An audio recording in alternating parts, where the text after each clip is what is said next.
So I have the Line 6 Helix, and I wondered, can I just use this as my only amp wherever I go, wherever I play and perform? And I think my question was answered when I saw a post that Avril Lavigne's bass player made, Matt Reilly. He posted on subreddit talking about the Line 6 Helix, and he uses only this one unit for his setup to play in front of 10,000 people. No amp, no cabs, just this pedal with a DI and a volume and a tuner. So after seeing that post, I ran into him at NAMM and we had this conversation about the Line 6 Helix.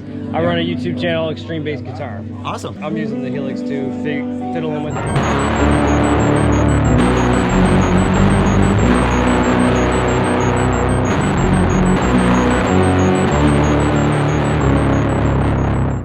But you're getting like really cool pro sounds. And yes. Yeah, on this tour, for the Head Above Water tour with Avril, we're, yeah, the whole song, like the whole set, we've got all the songs programmed, snapshots for each individual section of the song. So, you know, pre-choruses, verses, everything have a totally different tone, different EQ, compression.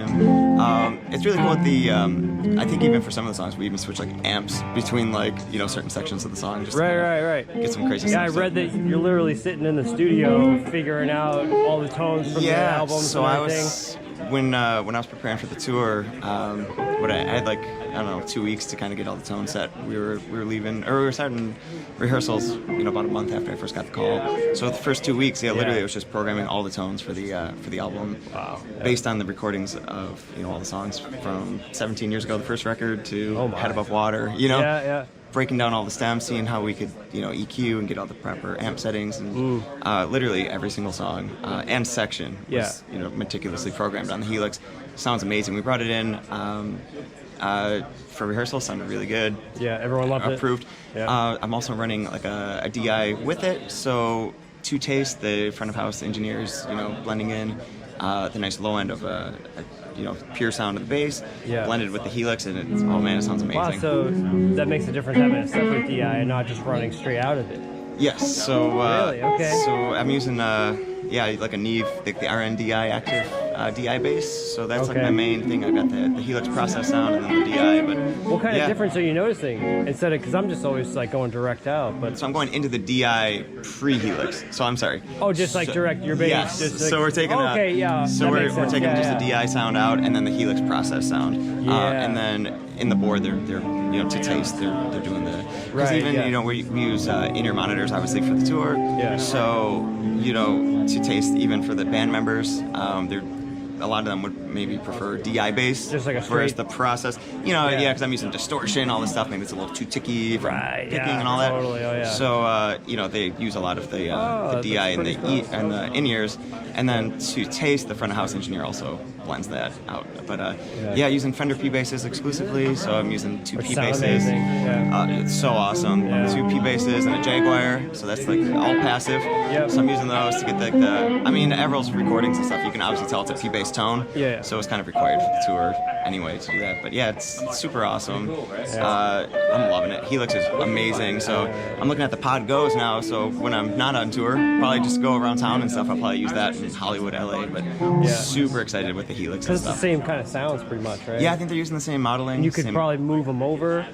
That's going to be interesting. Maybe. Now I am going real crazy, as you can imagine, to get those exact tones. I mean, I'm using all the blocks and everything, so I don't know if the processing would handle as well for, you know, at least for this tour. I mean, I'm maxing out some of the processing on the Helix to get, like, you know, we're doing chorus into a compressor, into an amp model, into like another amp possibly, and then parallel. Oh my God. So we're doing some crazy stuff. So I don't know if the Podgo would keep up, but if I'm playing around town and I want the simple amp modeling stuff, absolutely.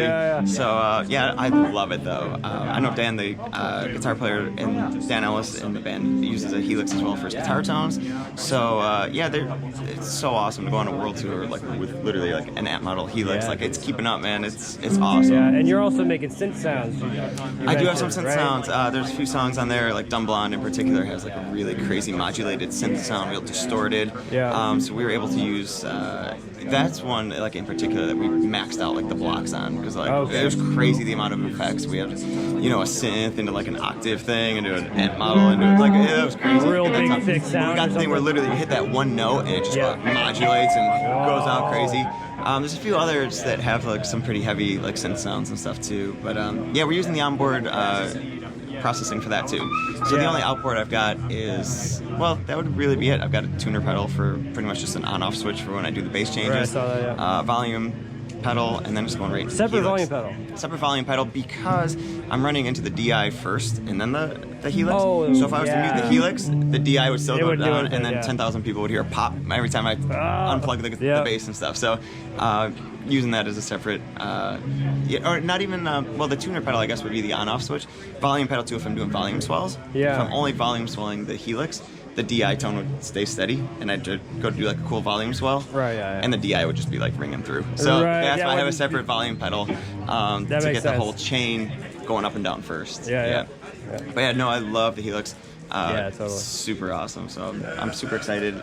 I heard there's some really cool new features coming out soon, allegedly. So I'm excited to see what's happening in the future. Like uploadable features or like a new Helix? That's what I've heard most. I think it's going to be software. So I'm excited to see if there's something that I can get. Maybe I won't do it when I'm on tour. I'll keep what I've got. When I come back, I'd love to experiment with it and see what we got. Yeah. So. Cool, man. Are you doing any other projects? Yeah, right now I'm producing a few bands. I'm working with like a Sacramento-based like metal band right now that we're doing. We're gonna get a single out before I hit the road, and then when I come back, we're working on like an EP. I'm doing some songwriting as well. So, but obviously the big thing is the Head Above Water tour. You know, of course, we got Europe and Asia coming up next month. So that's my main focus at the moment. So super cool, man. Cool. Congrats on it. Thank you so much, man. It was very nice meeting you. Yeah, very nice meeting you. If you want to learn more about what Matt is sharing about his experience on the road and what he's doing with the Helix, I'm going to put a link down to the subreddit so you can join that conversation. Also, make sure to subscribe to his channel. He's got some really good content. Be sure to subscribe, hit the notification bell, and I'll see you guys in the next video.